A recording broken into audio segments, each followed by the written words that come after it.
ஆதியாகமம் 27ஆம் அதிகாரம் 1 to 29 வரையிலான வசனங்களை வாசித்து பாருங்கள். ரெபக்காளுக்கு 2 பிள்ளைகள். ஒருத்தன் யாக்கோபு, இன்னொருத்தன் பெயர் ஏசா. ஏசா மூத்தவன், இளையவன் யாக்கோபு. 2 பேரும் இந்த ரெபக்காளுங்கிற ஒரு வயிற்று பிள்ளைங்க.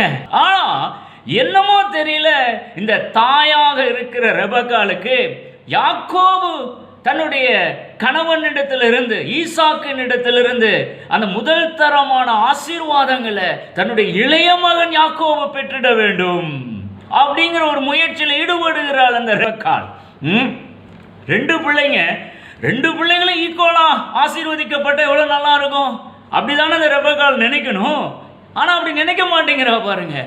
இந்த ரெபக்காள் ஒரு காரியத்தை செய்கிறாள் பாருங்க. ரொம்ப ஆச்சரியமா இருக்குது. ஒரு தாய் அப்படி பண்ணலாமா?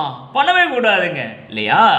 மூத்தவன் அவனுக்கு உண்டான ஆசீர்வாதத்தை தகப்பன் இடத்திலிருந்து பெற்றுக்கொள்ளட்டும், இளையவன் அவனுக்கு உண்டானதை பெற்றுக்கொள்ளட்டும். என்ன வந்தது இப்போ?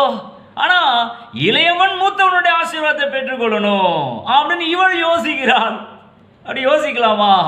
யோசிக்க கூடாது. உடனே யாக்கோபை கூப்பிடுறாள், இளைய மகனை. யாக்கோபு, இங்க வா, உன்னுடைய அப்பா ஈசாக்கு உன்னுடைய அண்ணனை ஆசீர்வதிக்க போறாரு. ஆசீர்வதிக்கிறதுக்காக காட்டுக்கு போய் வேட்டைக்கறியை கொண்டு வர சொல்லியிருக்கிறாரு. ஆனா அந்த ஆசீர்வாதத்தை நீ பெற்றுக்கொள்ளணும். நீ ஒண்ணு பண்ணு, நீ வேட்டைக்கெல்லாம் போக வேண்டாம், நம்முடைய ஆட்டு மந்தைக்கு போ, 2 வெள்ளாட்டுக்குட்டியை கொண்டு வா, நான் அழகா அற்புதமா வேட்டைக்கறி மாதிரி நான் சமைச்சு தரேன்.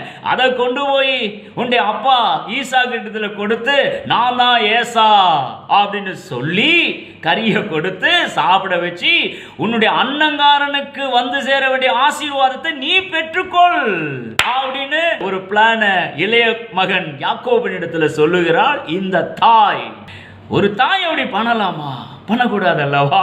அப்படியே போறான், ஆசீர்வாதத்தையும் பெற்றுக்கொள்றான் பாருங்க. ஆனா அந்த ஆசீர்வாதம் பாருங்க, பொய் சொல்லி வந்த ஆசீர்வாதம் அல்லவா? அது நிலைக்கும் நினைக்கிறீங்க? நிச்சயமா நிலைக்காது. நீங்க பிந்திய பகுதியெல்லாம் வாட்ச் பார்த்தீங்கன்னா எவ்வளவு தர்ம சங்கடமான சூழ்நிலைகளுக்குள்ளெல்லாம் இந்த யாக்கோபு கடந்து போறான் அப்படிங்கிறத நீங்க பார்க்கலாம். இவன் அப்பகாரனை ஏமாத்துறான், அண்ணனை ஏமாத்துறான். ஆனா இவனுடைய வாழ்க்கையில இவனே ஏமாற்றப்படுகிறான் பாருங்க. பல விதங்களில் ஏமாற்றப்படுகிறான். கடைசியில கடவுளிடத்துல போய் கெஞ்சுறான். அப்போ கர்த்தருடைய பெயரை மாற்றி விடுகிறார். யாக்கோபு என்ற பெயரை இஸ்ரவேல் என்பதாக பெயரை மாற்றி விடுகிறார்.